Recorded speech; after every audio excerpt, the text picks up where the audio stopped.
Olá, pessoal, tudo bem?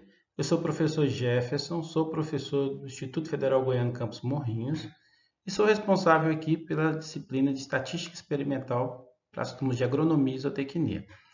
Então, nessa primeira aula, como modelo piloto, né, uma aula piloto que nós vamos fazer em EAD, eu escolhi então a parte de análise de variância, mais precisamente a análise de variância de um delineamento inteiramente casualizado ou de um TIC, que é a forma mais fácil ou mais simples, né, de aplicação de um delineamento experimental. A gente vai ver nessa aula aí como, de forma prática, a gente fazer os cálculos do delineamento. E lógico, aqui a gente não vai ficar se atentando às pressuposições da análise de variância, né, ou a forma teórica de como poder aplicar, apenas um exemplo que nós vamos fazer aqui, ok? Bom, então sendo assim, o exemplo que a gente vai dar aqui então é esse aqui, onde diz o seguinte: para comparar a produtividade de quatro variedades de milho, um agrônomo tomou 20 parcelas similares e distribuiu inteiramente ao acaso cada uma das quatro variedades em cinco parcelas experimentais. Ora, então o que que essas informações querem dizer para a gente? Ele tinha então, né, quatro variedades. Essas variedades correspondem aos tratamentos que ele quer testar, tá certo? Então ele tem a variedade A, B, C e D, e elas foram dispostas em cinco parcelas experimentais. Então, cada uma dessas parcelas aqui que correspondem às repetições do experimento, certo? Então, duas coisas importantes que todo experimento indica ter que ter é que ele tenha a casualidade, ou seja, que essas parcelas sejam feitas de forma ao acaso, tá certo? Não pode haver escolha dos tratamentos, né, quando serem distribuídos às unidades experimentais. Uma outra coisa importante também é que haja repetição. Então, o DIC ele exige essas duas coisas, casualidade e repetição. E isso foi atendido aqui nesse experimento. Bom, e ele continua. A partir dos dados experimentais fornecidos abaixo, é possível concluir que existe diferença significativa entre as variedades com relação à produtividade, utilizando o nível de significância de 5%. O que ele quer dizer então? Ele quer saber, olha, será que há diferença entre esses tratamentos? Ou seja, será que há diferença entre essas variedades? Nessa tabela também, ela de forma resumida, ela nos dá os totais de cada um dos tratamentos, desculpa. O que significa isso? Bom, esse valor aqui ó, de 115 é o somatório de cada uma dessas repetições da parcela, desculpa, do tratamento A. Então, ó, 25 mais 26 mais 20 mais 23 mais 21 vai dar 115. E assim para cada uma dessas variedades, tá certo? Então, a variedade B tinha um total de 135, ou seja, se eu somar todos esses aqui vai dar 135. No caso da variedade C, 130, e no caso da variedade D, 155, tá? O exercício não fala o que, que é isso, né? Qual unidade de medida aqui, mas você pode entender como quilos por hectare, sacas por hectare, não importa, certo? Não é essa o nosso objetivo aqui. Bom, e ele também fornece aqui nesse quadro as médias, ou seja, se eu pegar todos esses indivíduos aqui, ó, 25 mais 26 mais 20 mais 23 mais 21, ou seja, se eu somar todo mundo, que dá 115, e dividir por 5, vocês vão ver que isso aqui vai dar quanto? 23, que é a média para o tratamento A. Então, a média para o tratamento B foi 27, para o tratamento C foi 26 e para o tratamento D foi 31. Então, pessoal, continuando, então eu deixei aqui bem no cantinho aqui, nesse nosso canto esquerdo aqui superior, aquele quadro lá que é o resumo do que a gente vai resolver agora, tá certo? Então, qual é a primeira coisa que a gente tem que fazer quando a gente vai fazer uma análise de variância? Sempre lançar as hipóteses primeiro. Então, a primeira coisa que a gente fazer é lançamento da hipótese. E como nós vamos lançar essa hipótese? Bom, a gente parte do pressuposto que tudo que está acontecendo é algo normal, que não está acontecendo algo nenhum diferente. Então a gente diz o seguinte, que cada uma daquelas variedades, elas não têm diferença com relação às suas médias. Então, essa é a hipótese que a gente chama de hipótese H0 ou a hipótese inicial. Ou seja, que a média do tratamento A, ou a média da variedade A, é igual à média da variedade B, que vai ser igual à média da variedade C e igual à média da variedade D. Não há diferença entre elas. Como hipótese alternativa, aí sim fica o que não vai acontecer na hipótese inicial. Se a gente está assumindo que na hipótese inicial todas elas são iguais, na hipótese alternativa tem que ser algo que fala assim, olha, não é todo igual, há pelo menos alguém diferente. Então, pelo menos uma dessas variedades, se ela for diferente das demais, ela já não se aceita mais a hipótese inicial. Então, basicamente o que a gente faz é exatamente essa. Olha, eu tenho a hipótese inicial todo mundo é igual, ou não, se não for todo mundo igual, eu fico com a hipótese alternativa. E essa hipótese alternativa, ela vai dizer para mim o seguinte, olha, que pelo menos alguma daquelas médias de tratamento é diferente, tá certo? Se a gente pensar assim, a gente não pode, então, por exemplo, lá na hipótese alternativa, colocar que todo mundo é diferente, porque todo mundo ser diferente, ou seja, dizer que a média de A é diferente da de B, que é diferente da de C, que é diferente da de D, é apenas uma das respostas que eu posso ter. Por exemplo, eu posso ter um tipo de resposta dizendo o seguinte: olha, a média A é igual à média B, mas elas duas diferem da C e da D. Ou outra, por exemplo, a média C é igual à da D, mas elas juntas diferem da A e da B. Então, para evitar que eu tenha que elencar todas as alternativas, né, as respostas alternativas, a gente coloca não H0, ou seja, não é igual. Eu não sei o que está acontecendo. Isso é um outro passo que a gente vai ver depois. Né? Então, depois que a gente terminar de fazer a análise de variância, e conforme a resposta da análise de variância, eu posso dar um passo a mais ou não, ou ficar com ela. Se no final da minha análise de variância eu concluir que eu fico com a hipótese inicial, ou seja, que a hipótese inicial ela vai ser a verdadeira, não há diferença entre um dos tratamentos, pronto, minha análise de variância cessa ali e para ali. Não há diferença entre os tratamentos. Mas pode acontecer de haver pelo menos uma média que é diferente das demais. E se essa média for diferente das demais, eu preciso saber quem é a média que é diferente. E aí eu parto para uma outra história, que é um teste para comparação de média. Nós vamos ver isso em uma outra aula, ok? Então, nessa aula, basicamente, a gente só vai fazer a análise de variância, saber se realmente eu fico com a hipótese inicial ou com a hipótese alternativa. Seguindo, então, eu preciso fazer, então, um quadro da análise de variância. E esse quadro da análise de variância da nova do DIC, ele leva em consideração, então, um FV, que é a fonte de variação. Como fonte de variação, nós vamos ter o quê? Variedades. E tudo que não for responsável pelos tratamentos, ou seja, pelas variedades, vai ficar no resíduo. Esse resíduo é chamado também de erro experimental. Se eu tiver variedade mais resíduo, eu tenho um total. Ou seja, é o total da minha variação toda daquele experimento ali, certo? Certo? Além disso, no meu quadro da nova, eu tenho o grau de liberdade, que é fornecido, que é representado aqui pelo GL, né? O grau de liberdade. Eu tenho a soma de quadrados, ou SQ, os quadrados médios, o valor do f calculado, que a gente vai calcular, e no final o valor do f tabelado, tá certo? Então, nós temos esses cinco, né, etapas aqui que a gente vai fazer, ok? Bom, seguindo essa história aí, deixa eu só apagar cada um deles aqui para não atrapalhar a gente. Eu vou ter então, para o grau de liberdade, eu tenho aqui, se a gente contar, então se eu contar aqui, ó, como unidades experimentais, eu tenho, vamos lá, eu tenho 25, 26, né, 20, 23, 21, ou seja, todos esses indivíduos que estão aqui, ó, dentro desse quadro aqui, ó, se eu contar eles, vocês vão ver que eu vou ter 20 unidades experimentais. Só que o grau de liberdade ele leva 1, sempre. Tá? Então, esse grau de liberdade ele representa o número necessário de informações para que eu conheça uma população, principalmente a média e a variância de uma população. Então, eu preciso de 19 informações dessas só, tá certo? Então, sempre eu vou te descontar 1 do grau de liberdade. Então, se eu tenho 20 unidades experimentais no total, menos 1 fica 19. Como variedades, o que, que eu tenho? Eu tenho 4 variedades, não é mesmo? Só que lembra que o grau de liberdade leva 1, então 4 menos 1 vai ficar 3. Então, no meu grau de liberdade lá da nova vai ficar 3 lá.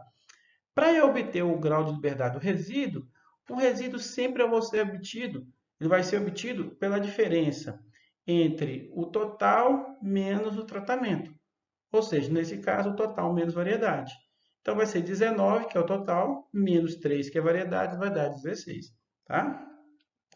Para os cálculos das somas de quadrados, aí eu necessito de conhecer, né, qual vai ser o valor da soma de quadrados totais, da soma de quadrados de tratamentos e da soma de quadrados do resíduo. Bom, para eu obter a soma de quadrado total, a fórmula é um pouco complicada, que é essa aí, certo?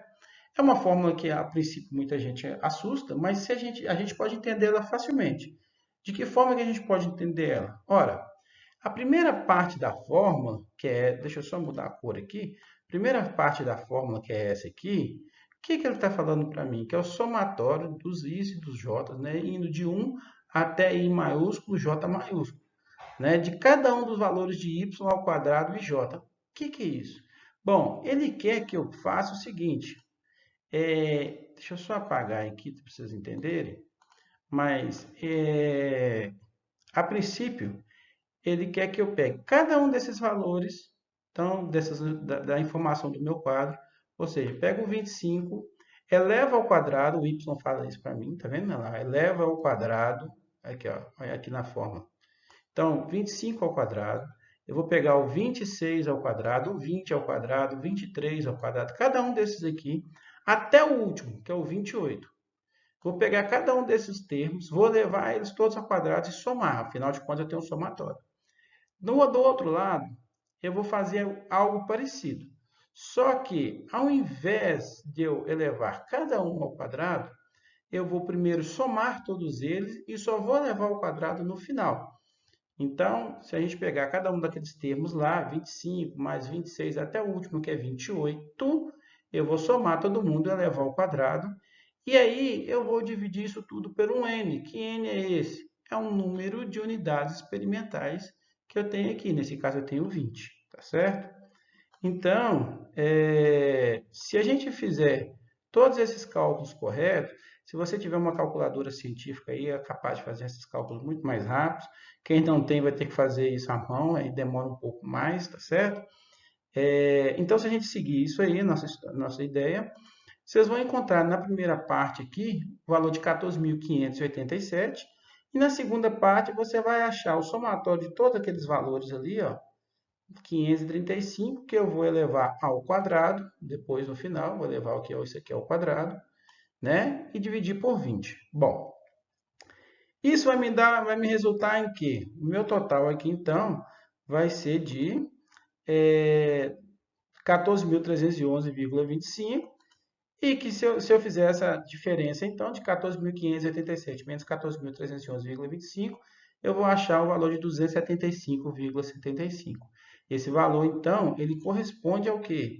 A minha parcela aqui de total da soma de quadrados. Então, eu vou colocar lá no meu quadro da nova que o soma de quadrados totais deu 275,75.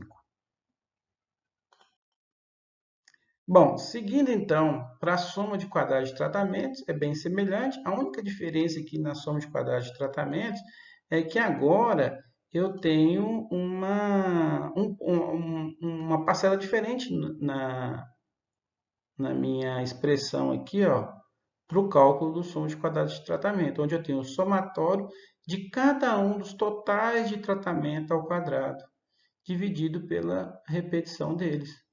Então, como é que vai ficar então esse valor? Bom, se eu pegar cada um desses totais de tratamento, se a gente for lá na tabela, eu tenho o primeiro vale 115, o segundo 135, o terceiro 130 e o quarto 155. Eu vou pegar cada um desses, elevar ao quadrado e dividir pelo valor que cada um desses aqui gerou. Então, olha, para eu obter 115, eu precisei de somar 5 médias, não foi? Então, eu vou dividir por 5, cada um deles.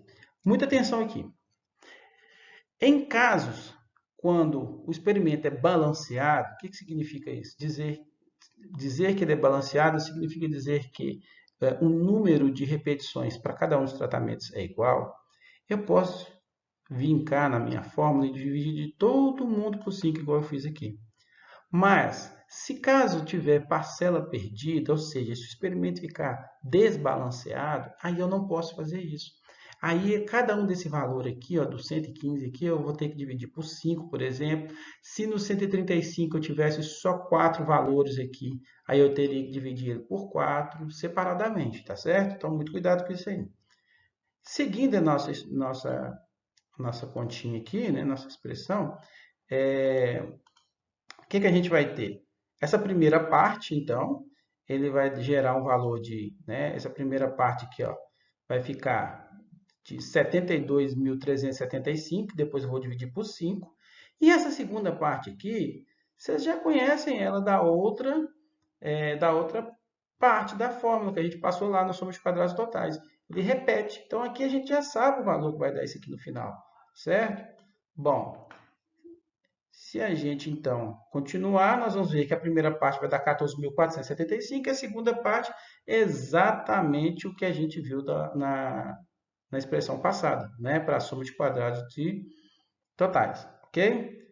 Seguindo aí, nós vamos encontrar, então, o valor de 163,75, que corresponde à soma de quadrados das minhas variedades lá, tá bom?